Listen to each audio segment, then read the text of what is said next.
Students, welcome to my academy channel. I hope मैंने जो आपको लास्ट वीडियो दी थी, रियल नंबर्स का एक इंट्रोडक्टिव वीडियो था, वो उस वीडियो को आपने देखा भी होगा और बहुत अच्छी तरह उसको समझा भी होगा। ठीक है, अब हम बात करेंगे रियल नंबर्स के कुछ ऐसे टॉपिक्स की जो मोस्ट इंपॉर्टेंट है और थोड़ा सा यूज भी मतलब क्वेश्चंस भी उस पे ऊपर डिपेंड है आपके क्वेश्चन में, मतलब बुक्स में। ठीक है, तो अब हम बात करेंगे देखो रियल नंबर्स के कुछ नए टॉपिक्स की जो हमारे इसमें हैं। सबसे पहली बात, सबसे पहली चीज सर, पहला क्वेश्चन बनता है HCF एंड LCM पर। ओके जी, चलो सर, HCF LCM तो हमको आता है, बहुत अच्छी तरह आता है। देखो HCF LCM बहुत अच्छी बात है, आपको आता है, बहुत सही है कि HCF मैंने उस दिन भी बताया था कि हाईएस्ट कॉमन फैक्टर होता है। ठीक है, LCM लीस्ट कॉमन मल्टीपल होता है।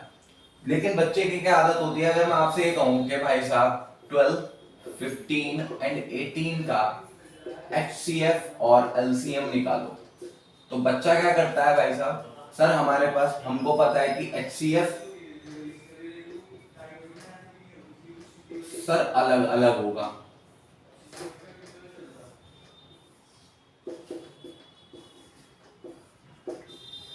जैसे कि 2, 6, 2, 3, 3, 1, 3, 5, 5, 1, 2, 9, 3, 3, 3, 1। पता क्या है, मैंने आपको ये चीज क्यों करा रहा हूं सर, ये तो हमको आती है। अब क्या करेंगे, अगर मैं आपसे कहता हूं कि बच्चों से बोलता हूं कि भाई साहब अब आप इसका LCM निकालें, तो वो क्या करता है सर, वो क्वेश्चन उसका होता है सर वो एक साथ वाला, जो जो हम एक साथ लेते हैं, जैसे कि 12, 15 और 18। सबसे बड़ी प्रॉब्लम यही है कि आप लोगों को बहुत पुरानी आदत पड़ चुकी है कि सर LCM जो है वो एक साथ निकलता है, HCF जो है वो अलग अलग निकलता है। ऐसा नहीं है। अगर मैं आपको कहूं कि HCF के तरीके से ही आप LCM निकाल सकते हैं, तो थोड़ा सा इस कॉन्सेप्ट को समझेंगे किस तरीके से निकालते हैं। ठीक है, तो ऐसा जरूरी नहीं है कि आप बार बार उसका क्या करें, दोबारा करें, कोई दिक्कत नहीं है। देखो अगर मुझको HCF निकालना है बेटा, HCF तो आप सबको पता ही है कि सर क्या है, जो कॉमन आ रहा है वो देखो, कॉमन्स में क्या आ रहा है, कुछ भी नहीं आ रहा सर, इसमें 3 आ रहा है, तो सर 3 क्या हो गया मेरा, कॉमन हो गया। और तो नहीं, कुछ नहीं कॉमन नहीं आ रहा, तो 3 मेरा क्या हो गया, HCF हुआ। बात आती है LCM की। अगर मैं बात करूं कि इसी से ही मैं आपका LCM भी निकाल दूंगा, तो देखो उसका क्या तरीका होता है कि जो कॉमन आ रहा है उसको तो ले लीजिए एक बार। ठीक है, अब जो बाकी बचा, बाकी क्या बचा सर, ये हमारा आ चुका, बाकी क्या बचा, 2 मल्टीप्लाई 2, इसमें क्या बचा सर 5 मल्टीप्लाई 2 और 3, 2 इंटू 3, क्योंकि ये वाला 3 तो आ चुका है ना।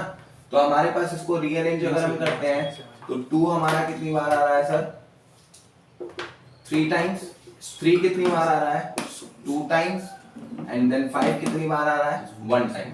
तो मेरे पास क्या है कि ये हो गया 3 टाइम, ये हो गया 1 2 टाइम्स, एंड ये हो गया मेरा 1 टाइम। इसको मैं मल्टीप्लाई करके मेरे पास जो भी आंसर आता है वो मेरा क्या होता है, LCM होता है बेटा। क्लियर है ना बात। तो बात आती है हमारी किस चीज की, पहला कॉन्सेप्ट की, वो मैंने आपको पहला कॉन्सेप्ट यहाँ पर क्लियर कर दिया। इससे रिलेटेड एक और क्वेश्चन आता है, वो प्रॉपर्टी ही है। वो प्रॉपर्टी क्या है आपकी, क्या कि अगर आपको 2 नंबर्स दिए गए हों, मान लीजिए अगर आपको कोई 2 नंबर दे दिए गए, आपके बुक में क्वेश्चन भी है वो 306 एंड 9 वाला, जस्ट मिनट में देखकर वही चीज, वही क्वेश्चन करा देता हूं आपको कि 306 एंड 657 का, 306 एंड 657 का HCF आपको दिया हुआ है कितना सर, 9। आपको निकालना है LCM। कैसे निकालेंगे, how can you find it. तो देखो इसके लिए एक प्रॉपर्टी आती है, जब भी हमें 2 नंबर्स का HCF दिया हुआ हो, LCM पूछना हो या LCM दिया हुआ हो, ठीक है, तो बात करेंगे हम कैसे, कि हमारे पास एक प्रॉपर्टी होती है, उसको हम ऐसे लिखते हैं कि product of 2 numbers is equal to LCM multiply HCF। लिखते हैं हम, ये आपकी प्रॉपर्टी है बेटा, इंपॉर्टेंट प्रॉपर्टी है।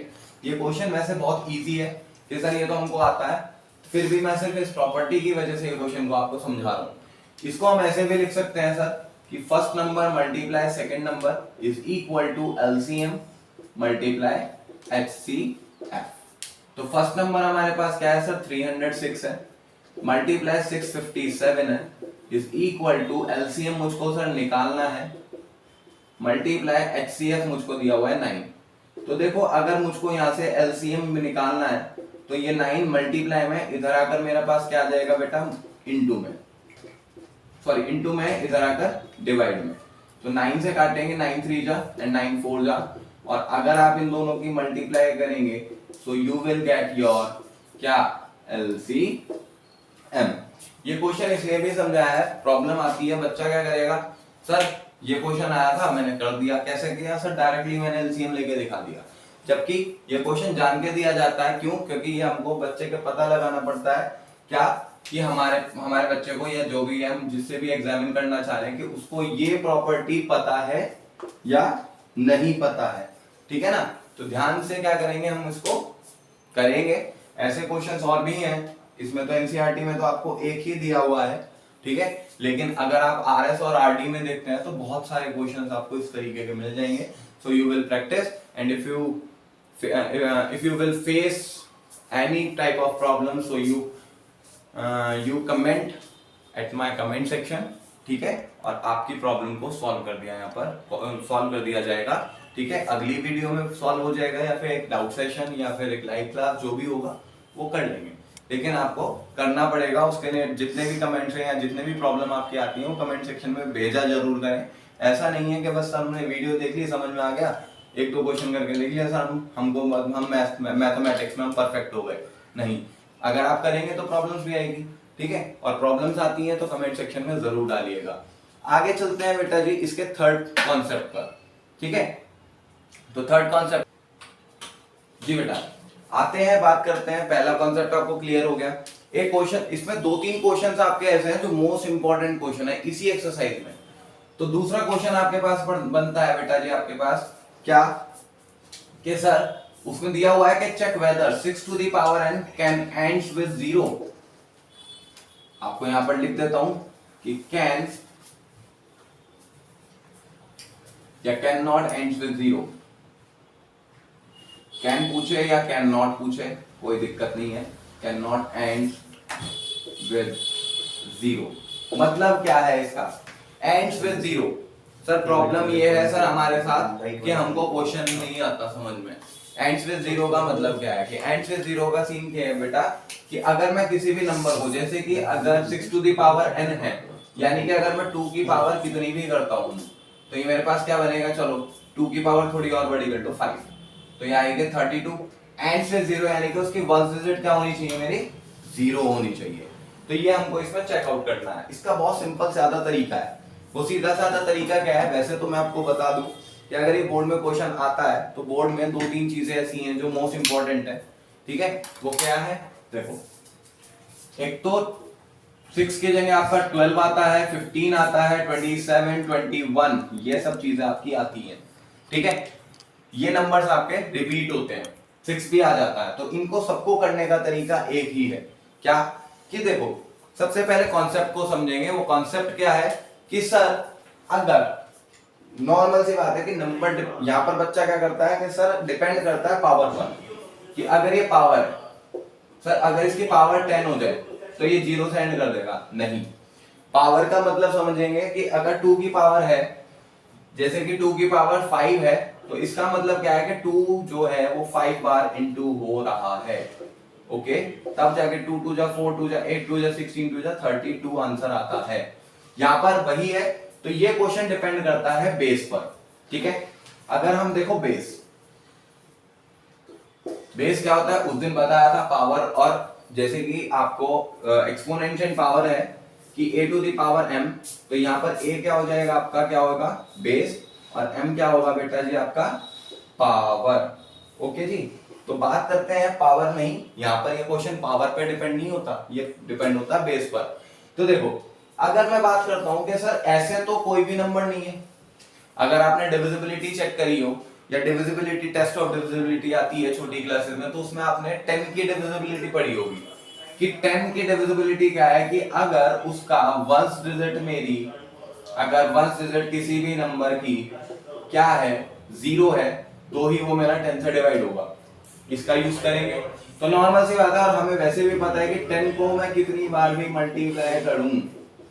मैम या सर आपको क्या बताते हैं बेटा, जितनी 0 उतनी 0 लगा दीजिए। तो ये सिर्फ एक 10 ही एक ऐसा नंबर है जिसको हम कितनी भी पावर करें वो 0 से ही एंड करेगा। अब बात करते हैं 10 की। 10 का प्राइम फैक्टराइजेशन क्या है बेटा, 2 और 5। ठीक है, अगर किसी भी नंबर के प्राइम फैक्टराइजेशन में, या आपका प्राइम फैक्टराइजेशन है, ध्यान से सुनिएगा इस बात को, कि अगर किसी भी नंबर के प्राइम फैक्टराइजेशन में क्या है हमारा 2 और 5 आ रहा है, दोनों का आना बहुत जरूरी है। अगर दोनों ही आ रहे हैं तो ही वो नंबर मेरा 0 से एंड करेगा, अदरवाइज वो नहीं करेगा, ध्यान रखिएगा। तो जैसे कि 6 टू द पावर n है, तो अगर मैं प्राइम फैक्टर देखता हूं 6 का, वो क्या है 2 इंटू 3। तो यहां पर स्टेटमेंट क्या बनेगी कि in prime factorization pf of 6 there is 2 but not 5, क्योंकि हमें तो 2 और 5 चाहिए ना। ठीक है, तो यहां पर हमारे पास 2 तो है लेकिन 5 नहीं है, इसलिए 6 to the power n can not ends with 0। याद रखिएगा बेटा, ठीक है, इंपॉर्टेंट क्वेश्चन है, दिखने में ही छोटा सा लगता है लेकिन है इंपॉर्टेंट। दूसरा मोस्ट इंपॉर्टेंटली, इसमें जो आपकी थ्योरी होती है, जो थ्योरी पार्ट होता है, जो लिखना होता है, यही चीज है आपको, जो मैंने आपको समझाया, इसी चीज को आपको अपनी थ्योरी में लिखना होता है, वो इंपॉर्टेंट है। ठीक है, तो नहीं भूलेंगे कभी भी कि इन क्वेश्चंस में आपको थ्योरी पार्ट भी लिखना है। ये तो मैंने लास्ट की 2-3 लाइन लिख के दिखाई है, लेकिन इससे ऊपर भी जो मैंने एक्सप्लेन किया है वो आपको थ्योरी पार्ट में लिखना है। क्लियर है बात? आगे चलते हैं बेटा। अगला कॉन्सेप्ट जो मेरा बनता है, वो कॉन्सेप्ट बनता है, इससे अगला ही क्वेश्चन है। वो कहता है कि आपको एक क्वेश्चन दिया हुआ है, शायद मुझे ऐसे याद नहीं है। अगर मैं बात करता हूं जैसे 17 into 16 into 15 into 14 into 13 into and so on into 1 plus 1, वो कहता है कि क्या ये कंपोजिट नंबर है। तो सबसे बात आती है, बच्चे को कंपोजिट नंबर ही नहीं पता है। What is composite number? देखो, आपने छोटी क्लासेस में 2 वर्ड्स पढ़े हैं, कंपोजिट और प्राइम। तो प्राइम नंबर मैं इसलिए भी बता रहा हूं क्योंकि आगे आने वाली एक्सरसाइज में प्राइम नंबर का बहुत इंपॉर्टेंट है, बहुत इंपॉर्टेंट है, दैट्स व्हाई। तो प्राइम नंबर होते हैं कि numbers which are divisible by 1 and itself. Okay जी। दूसरा क्या है कंपोजिट, कि जो नंबर, प्राइम नंबर को समझेंगे पहले, कि जो नंबर सिर्फ 1 और अपने आप से कटते हैं। इट मींस जैसे 2, 3, 5, 7, 11, 13, 17 एंड सो ऑन। तो ये जो नंबर्स हैं, अगर मैं इसके फैक्टर्स निकालूं तो इसके फैक्टर्स क्या होंगे, या तो 1 होगा या वो खुद अपना नंबर होगा। आगे बात करेंगे बेटा जी आपकी कंपोजिट की। तो कंपोजिट नंबर्स कौन से होते हैं सर? जिसके 2 से ज्यादा फैक्टर होंगे, जिसके 2 से ज्यादा फैक्टर होंगे। इट मींस कि sir composite number are those number which have more than 2 factors. Okay जी, जिसके 2 से ज्यादा फैक्टर्स होते हैं। और इस एक्सप्रेशन को देखना जरा, कोई भी नंबर 17 है, 16 में इंटू हो रही है, फिर 15 में इंटू हो रहा है, 13 में इंटू हो रहा है, 14 में इंटू हो रहा है, ये तो ऑलरेडी कंपोजिट नंबर्स हैं। और कंपोजिट नंबर्स को अगर मैं मल्टीप्लाई करता हूं तो मुझको क्या मिलने वाला है सर? कंपोजिट नंबर तो मिलेगा ना। So that's why we can say it कि इस तरीके के क्वेश्चन को कैसे करना है, वही थ्योरी पार्ट में लिखना है ये सब चीजें, कि वी नो दैट कि composite number are those number which have more than 2 factors, and in this question we it is clearly show that कि this number has more than 2 factors. यहां पर इसके दो से ज्यादा फैक्टर्स या मल्टीपल्स कह सकते हैं कि in this question, according to this question या इन दिस क्वेश्चन, क्या कि we it is clearly show that कि this number has more than 2 multiples और फैक्टर्स। सो दैट्स व्हाई ये नंबर क्या हो जाता है, मेरा कंपोजिट नंबर हो जाता है। तो मेरा यही क्वेश्चन यहाँ पर कंप्लीट हो जाता है। ओके बेटा, तो आज हम इसको यहीं तक रखेंगे। अगली वीडियो में हम आपको अगला पार्ट या अगला कॉन्सेप्ट समझाएंगे। ओके बेटा, थैंक यू।